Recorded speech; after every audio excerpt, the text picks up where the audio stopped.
एक ओंकार सतनाम करता पुरख निरभौ निर्वैर अकाल मूरत अजूनी सैभंग गुरप्रसाद जप आद सच जुगाद सच है भी सच नानक होसी भी सच।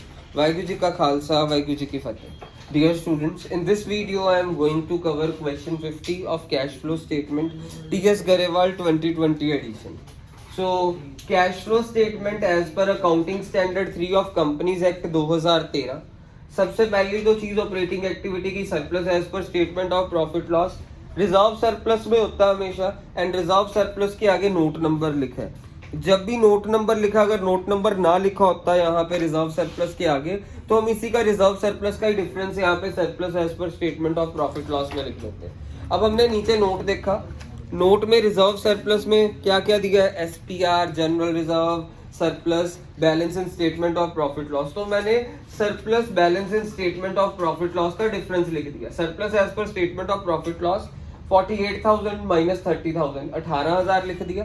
फिर उसी नोट में ट्रांसफर टू जनरल रिजर्व नजर आ रहा है, रिजर्व्स एंड सरप्लस वाले नोट्स टू अकाउंट में।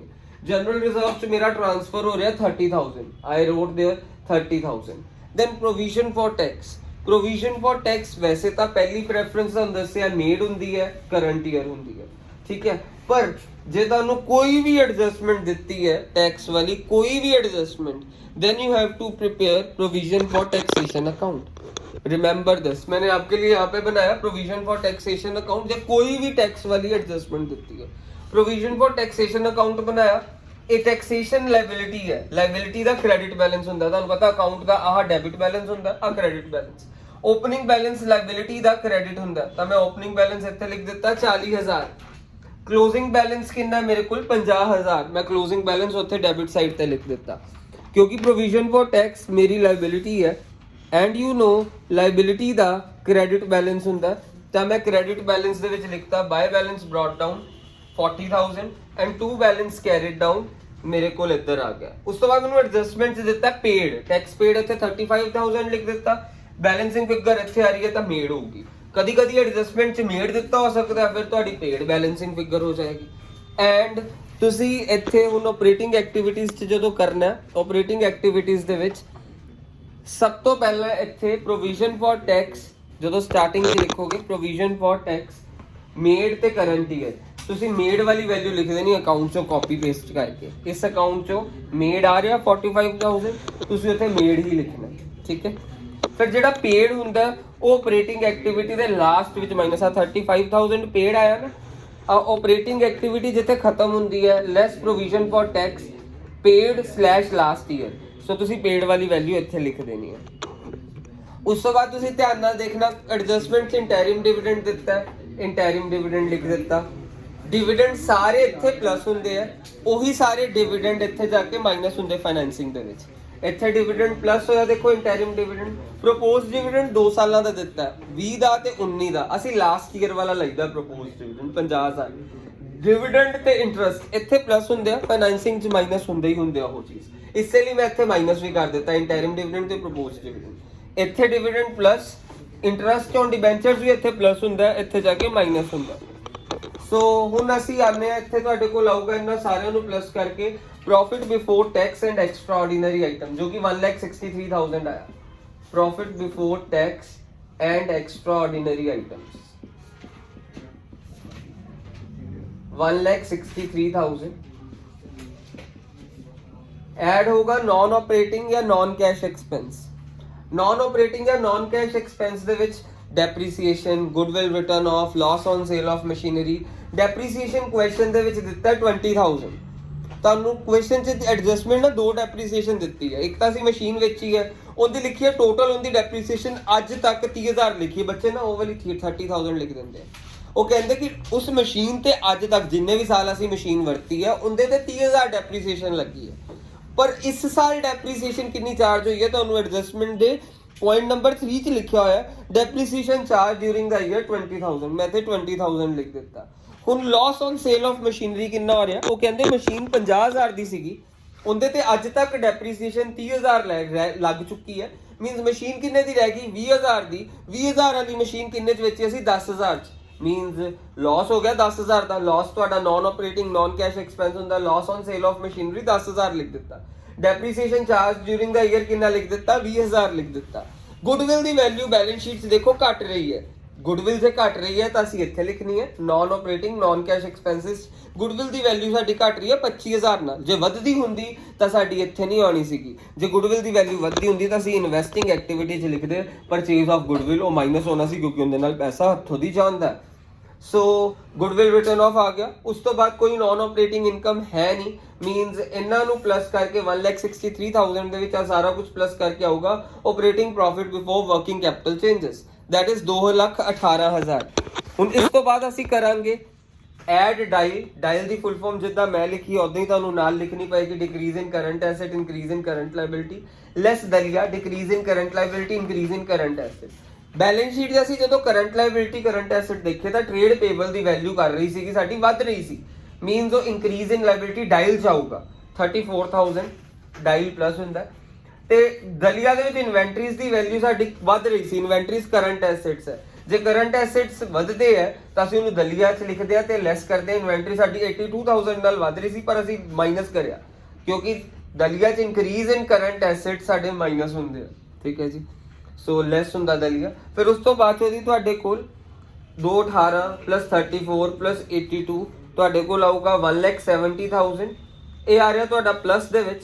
ਤੇ provision for tax paid / last year, ਜੇ ਐਡਜਸਟਮੈਂਟ ਦਿੱਤੀ ਹੈ ਤਾਂ ਪਹਿਲੀ ਪ੍ਰੈਫਰੈਂਸ ਪੇਡ ਹੁੰਦੀ ਹੈ, ਜੇ ਕੋਈ ਐਡਜਸਟਮੈਂਟ ਨਹੀਂ ਦਿੱਤੀ ਤਾਂ ਅਸੀਂ ਲਾਸਟ ਈਅਰ ਵਾਲਾ ਹੀ ਪ੍ਰੋਵੀਜ਼ਨ ਫॉर ਟੈਕਸ ਲਿਖ ਦਿੱਤਾ। ਸੋ ਪੇਡ ਸਾਡਾ 35,000 ਹੈ, ਅਸੀਂ 35,000 ਲਿਖ ਦਿੱਤਾ।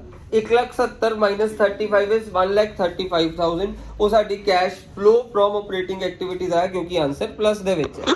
ਹੁਣ ਅਸੀਂ ਇਨਵੈਸਟਿੰਗ ਐਕਟੀਵਿਟੀਜ਼ ਵਾਲੇ ਪਾਸੇ ਆ ਜਾਂਦੇ ਹਾਂ। ਇਨਵੈਸਟਿੰਗ ਐਕਟੀਵਿਟੀਜ਼ ਦੇ ਵਿੱਚ ਸਭ ਤੋਂ ਪਹਿਲਾਂ ਮੈਂ ਦੇਖਿਆ, ਤੁਹਾਨੂੰ ਪਤਾ ਹੀ ਹੈ ਇਨਵੈਸਟਿੰਗ ਐਕਟੀਵਿਟੀ ਸਾਰੀ ਨਾਨ ਕਰੰਟ ਐਸੈਟਸ ਤੋਂ ਆਉਂਦੀ ਹੈ। Investing activity non current assets ਤੋਂ ਆਉਂਦੀ ਹੈ ਤੇ ਨਾਨ ਕਰੰਟ ਐਸੈਟਸ ਤੁਹਾਨੂੰ ਸਭ ਤੋਂ ਪਹਿਲਾਂ ਟੈਂਜੇਬਲ ਐਸੈਟ ਦਿੱਤਾ ਹੈ।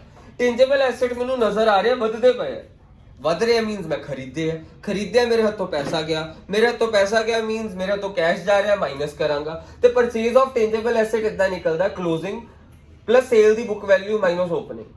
ਸੋ ਕਲੋਜ਼ਿੰਗ ਕਿੰਨਾ 370, ਜਿਹੜੀ ਅਸੀਂ ਵੇਚੀ ਉਹਦੀ book value 50 minus opening value ਕਿੰਨੀ ਹੈ ਸਾਡੇ ਕੋਲ 280। ਇਹ ਤੁਹਾਨੂੰ ਨੈਟ ਵੈਲਿਊਜ਼ ਦਿੱਤੀਆਂ ਨੇ, ਨਹੀਂ ਤਾਂ ਬਾਕੀ ਕੁਐਸਚਨ 'ਚ ਗ੍ਰੋਸ ਵੈਲਿਊ ਦਿੱਤੀ ਹੁੰਦੀ, ਤੁਹਾਨੂੰ ਕੁਐਸਚਨ 'ਚ ਨਾਲ ਲਿਖਿਆ ਨੈਟ, ਮੀਨਸ ਇਹਦੇ 'ਚ ਡੈਪਰੀਸੀਏਸ਼ਨ ਇਹਨਾਂ 'ਚ ਪਹਿਲਾਂ ਹੀ ਮਾਈਨਸ ਹੋਈ ਪਈ ਹੈ। ਨੈਟ ਵੈਲਿਊਜ਼ ਦਿੱਤੀਆਂ, ਜੇ ਗ੍ਰੋਸ ਵੈਲਿਊ ਉਦੋਂ ਦਿੱਤੀ ਹੁੰਦੀ ਜਦੋਂ ਤੁਹਾਨੂੰ ਬੈਲੈਂਸ ਸ਼ੀਟ 'ਚ ਨਾ ਲੈਸ ਐਕਿਊਮੂਲੇਟਿਡ ਡੈਪਰੀਸੀਏਸ਼ਨ ਲਿਖਿਆ ਹੁੰਦਾ, ਉਹ ਗ੍ਰੋਸ ਵੈਲਿਊ ਹੁੰਦੀ ਹੈ। ਜਦੋਂ ਤੁਹਾਨੂੰ ਨੈਟ ਵੈਲਿਊ ਵਾਲਾ ਸੀਨ ਹੋ ਜਾਏ ਤਾਂ ਮੀਨਸ ਤੁਸੀਂ ਕੀ ਕਰਨਾ ਹੈ, ਟੋਟਲ ਡੈਪਰੀਸੀਏਸ਼ਨ ਜਿਹੜੀ ਮਸ਼ੀਨ ਵੇਚੀ ਆ ਉਹਦੇ ਤੇ ਟੋਟਲ ਕਿੰਨੀ ਲੱਗੀ ਹੈ ਡੈਪਰੀਸੀਏਸ਼ਨ 30,000 ਤੇ ਐਦ ਕੀ ਇਸ ਸਾਲ ਡੈਪਰੀਸੀਏਸ਼ਨ ਕਿੰਨੀ ਚਾਰਜ ਹੋਈ ਹੈ 10,000। ਇਹਨਾਂ ਦਾ ਡਿਫਰੈਂਸ ਇਸ ਸਾਲ ਦਾ ਡੈਪਰੀਸੀਏਸ਼ਨ ਚਾਰਜ ਹੋਈ ਹੈ 20,000, ਇਹਨਾਂ ਦੇ ਵਿਚਕਾਰ ਦਾ ਡਿਫਰੈਂਸ ਕਿੰਨਾ 10,000, ਉਹ ਮਾਈਨਸ ਕਰਨਾ ਹੁੰਦਾ ਜੇ ਤੁਹਾਨੂੰ ਨੈਟ ਦਿੱਤਾ ਹੋਏ ਵਰਡ। ਗ੍ਰੋਸ ਤੁਹਾਨੂੰ ਇਦਾਂ ਲਿਖਿਆ ਨਹੀਂ ਹੋਏਗਾ ਗ੍ਰੋਸ, ਕਿਉਂਕਿ ਨਾ ਜਦੋਂ ਤੁਹਾਨੂੰ ਬੈਲੈਂਸ ਸ਼ੀਟ ਤੇ ਲਿਖਿਆ ਹੁੰਦਾ ਨਾ ਟੈਂਜੇਬਲ ਐਸੈਟ ਲੈਸ ਐਕਿਊਮੂਲੇਟਿਡ ਡੈਪਰੀਸੀਏਸ਼ਨ, ਉਹ ਤੁਹਾਡੀ ਗ੍ਰੋਸ ਵੈਲਿਊ ਹੋਣੀ ਸੀ, ਫਿਰ ਤੁਹਾਡਾ ਫਾਰਮੂਲਾ ਹੀ ਹੋਣਾ ਸੀ ਕਲੋਜ਼ਿੰਗ ਪਲੱਸ ਸੇਲ ਦੀ ਬੁੱਕ ਵੈਲਿਊ ਮਾਈਨਸ ਓਪਨਿੰਗ। ਪਰ ਵਰਡ ਕੀ ਲਿਖਿਆ ਨੈਟ, ਜੇ ਤੁਹਾਡਾ ਨੈਟ ਲਿਖਿਆ ਤਾਂ ਤੁਸੀਂ ਡੈਪਰੀਸੀਏਸ਼ਨ ਦਾ ਡਿਫਰੈਂਸ ਮਾਈਨਸ ਕਰਨਾ ਹੈ।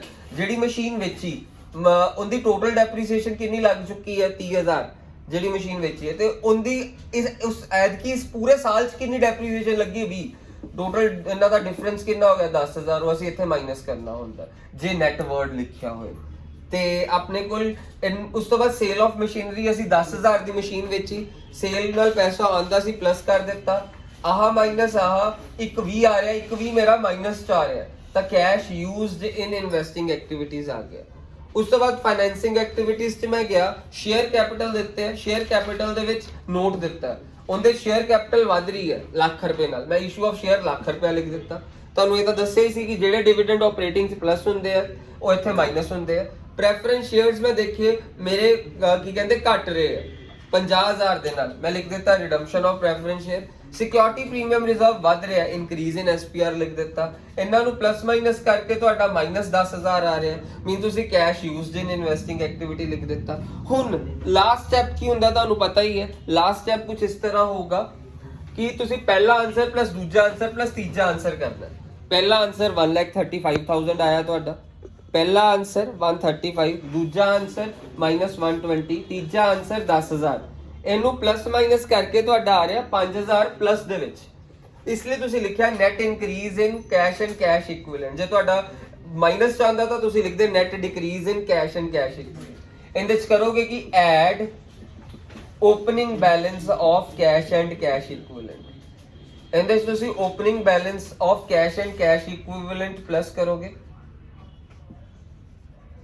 Opening balance of cash and cash equivalent ਹੈ ਕਿੰਨਾ, ਧਿਆਨ ਨਾਲ ਦੇਖਿਓ। ਕੈਸ਼ ਐਂਡ ਕੈਸ਼ ਇਕੁਇਵਲੈਂਟ ਦਾ ਓਪਨਿੰਗ ਬੈਲੈਂਸ ਹੈਗਾ ਸਾਡੇ ਕੋਲ ਸਾਲ ਦੀ ਸ਼ੁਰੂਆਤ ਦੇ ਵਿੱਚ 81000, ਮੈਂ ਇੱਥੇ 81000 ਲਿਖ ਦਿੱਤਾ। ਹੋਰ ਕੀ ਐਡ ਕਰੀਦਾ ਇਹਦੇ ਚ, opening balance of current investment, opening balance of current investment ਵੀ ਪਲੱਸ ਕਰ ਦਾਂਗੇ ਇਸ 5000 ਦੇ ਵਿੱਚ। So opening balance of current investment ਦਾ ਓਪਨਿੰਗ ਬੈਲੈਂਸ ਹੈ 15000। ਸੋ ਮੇਰੇ ਕੋਲ ਇਹਨਾਂ ਨੂੰ ਪਲੱਸ ਕਰਕੇ ਆ ਰਿਹਾ 20 ਪਲੱਸ 81 ਦੈਟ ਇਜ਼ 1,01,000। ਹੁਣ ਮੇਰੇ ਕੋਲ ਆ ਜਿਹੜਾ 1 ਲੱਖ, ਇਹ ਤਿੰਨਾਂ ਨੂੰ ਪਲੱਸ ਕਰਕੇ ਆਇਆ 1,01,000, ਉਹ ਮੇਰਾ closing balance of cash and cash equivalent ਹੋਣਾ ਚਾਹੀਦਾ। ਦੇਖੀਏ ਕੀ ਹੈ ਕਿ ਨਹੀਂ ਹੈ ਇਹ ਕਲੋਜ਼ਿੰਗ, ਤੁਹਾਨੂੰ ਇੱਥੋਂ ਹੀ ਪਤਾ ਚੱਲ ਜਾਏਗਾ ਆਨਸਰ ਤੁਹਾਡਾ ਸਹੀ ਹੈ ਕਿ ਗਲਤ ਹੈ। ਇਹ ਤੁਹਾਡਾ closing balance of cash and cash equivalent ਹੋਣਾ ਚਾਹੀਦਾ। So cash and cash equivalent ਦਾ ਕਲੋਜ਼ਿੰਗ ਬੈਲੈਂਸ ਤੁਹਾਨੂੰ ਦਿੱਤਾ ਕੁਐਸਚਨ ਦੇ ਵਿੱਚ 91000 ਕੈਸ਼ ਐਂਡ ਕੈਸ਼ ਇਕੁਇਵਲੈਂਟ ਦਾ ਦਿੱਤਾ, ਤੇ ਉਸ ਤੋਂ ਬਾਅਦ ਉਹਦੀ ਕਰੰਟ ਇਨਵੈਸਟਮੈਂਟ ਦਾ ਕਲੋਜ਼ਿੰਗ ਬੈਲੈਂਸ ਤੁਹਾਨੂੰ 91000 ਕੈਸ਼ ਐਂਡ ਕੈਸ਼ ਇਕੁਇਵਲੈਂਟ ਦਾ ਦਿੱਤਾ, ਤੇ ਕਰੰਟ ਇਨਵੈਸਟਮੈਂਟ ਦਾ 10000। ਤੁਹਾਡਾ ਦੋਨਾਂ ਨੂੰ ਪਲੱਸ ਕਰਕੇ 1,01,000 ਹੀ ਆ ਰਿਹਾ, ਮੀਨਸ ਕੁਐਸਚਨ ਸਹੀ ਹੈ। So net increase in cash and cash equivalent ਦੇ ਵਿੱਚ opening balance of cash and cash equivalent 81000 plus ਕਰਨਾ, opening balance of current investment plus ਕਰਨਾ, ਤੁਹਾਡੇ ਕੋਲ ਕਲੋਜ਼ਿੰਗ ਬੈਲੈਂਸ ਆਏਗਾ ਜੋ ਕਿ ਤੁਸੀਂ ਚੈੱਕ ਵੀ ਕਰ ਸਕਦੇ ਹੋ ਤੁਹਾਡਾ ਸਹੀ ਹੈ ਕਿ ਗਲਤ ਹੈ।